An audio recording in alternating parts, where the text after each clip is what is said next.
Welcome to Sun Gurru, where history speaks and empires whisper their final secrets.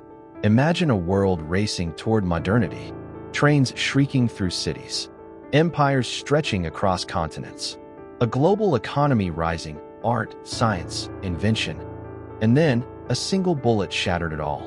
In 1914, the world fell into chaos, not over gold, not over oil, but because one man was shot in a place most had never heard of. World War I wasn't just a war of trenches and tanks. It was the birth of modern warfare, propaganda, chemical terror, and global trauma. But the real question is, how did the entire world sleepwalk into disaster?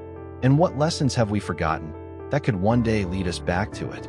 Let's dive into the war that redrew borders, collapsed empires, and haunted generations. This is World War I, in 5 gripping chapters. Europe in 1914 was like a ticking time bomb. Rival empires had been competing for colonies, industries, and military power for decades. Germany challenged Britain's navy. France never forgot its humiliation in the Franco-Prussian War. Russia dreamed of protecting the Slavs of the Balkans.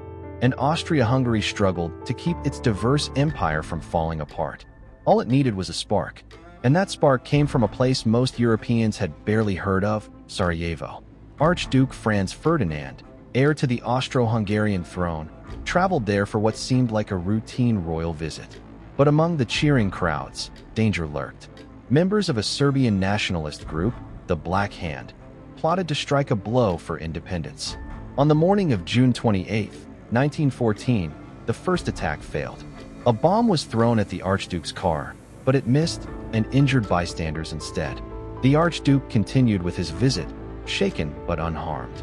Hours later, fate intervened. By mistake, his driver took a wrong turn onto a narrow street. Standing there was a 19-year-old revolutionary named Gavrilo Princip. 2 gunshots echoed through the street. Franz Ferdinand and his wife Sophie lay dying in their car. Those bullets did not simply kill a royal couple. They set fire to Europe's fragile peace. Austria blamed Serbia and sought revenge. Russia vowed to protect Serbia. Germany promised to stand behind Austria. France and Britain prepared for war. Within just weeks, treaties and alliances pulled nearly every major power into the conflict. What could have been a small regional clash exploded into something the world had never seen before, a global war. The assassination in Sarajevo was more than a tragedy. It was the match that lit the fuse of the deadliest conflict in history. By late 1914, Europe had plunged into chaos. The armies of Germany, France, and Britain collided on the Western Front. Yet, despite the bloodshed, neither side could claim victory. So men began to dig. Mile after mile of trenches cut across France and Belgium, creating a scar on the earth that stretched for hundreds of miles. Soldiers lived, fought, and died in these ditches, a world of mud, rats, and despair. Life in the trenches was misery beyond imagination. Soldiers stood ankle-deep in freezing water. Food was scarce. The smell of unwashed bodies, decaying corpses, and gunpowder filled the air. Disease killed nearly as many men as bullets. And when the order came to attack, men climbed out of the trenches into no man's land, a wasteland of mud, barbed wire, and craters. Few returned. Machine guns cut down soldiers in waves. Artillery shells rained from above, turning once green fields into lifeless moonscapes. Then, in 1915, came a new horror, poison gas. Yellow clouds drifted across the battlefield. Men choked, clawed at their throats, and collapsed in agony. Gas masks offered little protection, and fear of suffocation haunted every soldier. Even tanks, slow, rumbling, unstoppable machines, appeared for the first time. Soldiers described them as metal monsters crawling across the battlefield. Trench warfare was not the war leaders had promised. It was not glory, not honor, not quick victory. It was a slaughterhouse, a living hell, where life was measured in inches and death waited in every shadow. World War I was not just a European conflict. It became the first truly global war. The empires dragged their colonies and allies into the fight. From India, Africa, Canada, Australia, and New Zealand, millions of soldiers sailed to Europe to fight a war that was not their own. Many had never even seen Europe, yet they spilled their blood on its soil. On the seas, Britain used its powerful navy to blockade Germany, cutting off food and supplies. In response, Germany turned to a new and terrifying weapon, the submarine. German U-boats prowled the Atlantic, sinking merchant ships and even civilian liners. In 1915, the world was shocked when the Lusitania, a British passenger ship, was sunk by a German torpedo. Over 1,000 people were killed, including Americans. The message was clear: nowhere was safe. Meanwhile, the Ottoman Empire entered the war, opening new fronts in the Middle East. Battles raged in deserts and mountains, from Gallipoli to Mesopotamia. Soldiers fought under burning suns and freezing nights, far from the mud of France. By 1917, the war had drained Europe of men and money. Both sides were exhausted. But a new power was about to tip the balance: the United States. For years, America had stayed neutral. But German submarine attacks and the infamous Zimmermann telegram, a secret German plan to ally with Mexico against the U.S., pushed America into action. In April 1917, the United States declared war on Germany. Fresh American troops, weapons, and industry brought new energy to the Allied side. The war that once seemed endless now had a turning point. By 1917, the great empires of Europe were bleeding to death. For years of war had drained their strength, shattered their armies, and starved their people. One by one, the pillars of old Europe began to crumble. In Russia, discontent boiled over. Millions of peasants and workers demanded peace, land, and bread.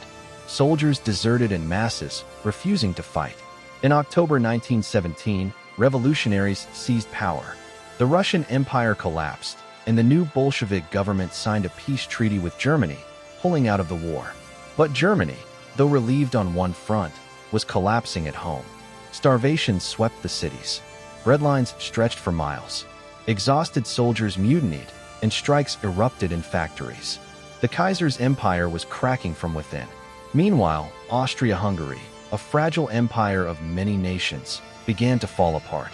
Czechs, Slovaks, Hungarians, and others demanded independence. By late 1918, the empire splintered into separate nations. The Ottoman Empire, too, was on its last breath.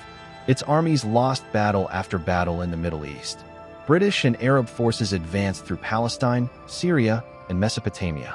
Centuries of Ottoman rule unraveled in just a few years. And finally, Germany made one last desperate gamble: the Spring Offensive of 1918. Their armies pushed deep into France, trying to end the war before American troops arrived in full force. But the offensive failed. The Allies counterattacked with tanks, planes, and fresh American divisions. By November 1918, Germany's allies had surrendered. The Kaiser fled into exile. The German army collapsed. And on November 11, 1918, an armistice was signed. The war was over, but the peace would not bring stability. It would bring something far more dangerous: revolution, resentment, and revenge. The old world was gone.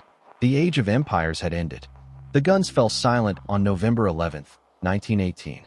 Across Europe, people poured into the streets, cheering the end of the war. But beneath the celebrations lay ruin. Cities had been reduced to rubble. Millions of young men were dead. Entire generations were scarred forever. In France and Belgium, fields once green were now wastelands of mud and craters. Villages vanished from maps. Families waited for sons who would never return. And then came the peace conference at Versailles. Leaders of the victorious powers gathered in the Hall of Mirrors, where Germany had once declared its empire. Now, it was Germany's turn to face humiliation. The Treaty of Versailles stripped Germany of land, colonies, and pride. Its army was reduced to a fraction of its former strength. Most painful of all, Germany was forced to accept full responsibility for the war and pay crushing reparations. But this so-called peace was not peace at all. It left bitterness, anger, and resentment. Germany felt humiliated. Italy felt betrayed. Colonies across Africa and Asia, who had fought for their empires, gained nothing in return. The war scars were not only political, but human. Millions of soldiers returned with missing limbs, shattered minds, and haunted eyes. Shell shock, what we now call PTSD, became a silent epidemic. Artists, poets, and writers struggled to express the despair of a generation. A dark cloud hung over Europe, a sense that something had been broken forever. And yet, beneath the ruins, new powers were rising. The United States emerged as a global giant. The Russian Revolution had birthed the Soviet Union. The old order of kings and emperors was gone, replaced by uncertain democracies and radical ideologies. World War I had promised to be the war to end all wars. Instead, it became the prologue to an even greater catastrophe. The lessons were clear, but would the world listen? Or was it destined to repeat the mistakes of the past? The story of World War I isn't just history, it's a warning written in blood and fire. If this journey moved you, don't let it end here. Subscribe to Gurru, where history speaks, and empires whisper their final secrets. Hit the bell icon so you never miss the next chapter in our journey through time. And share this video, because history only lives when we remember it.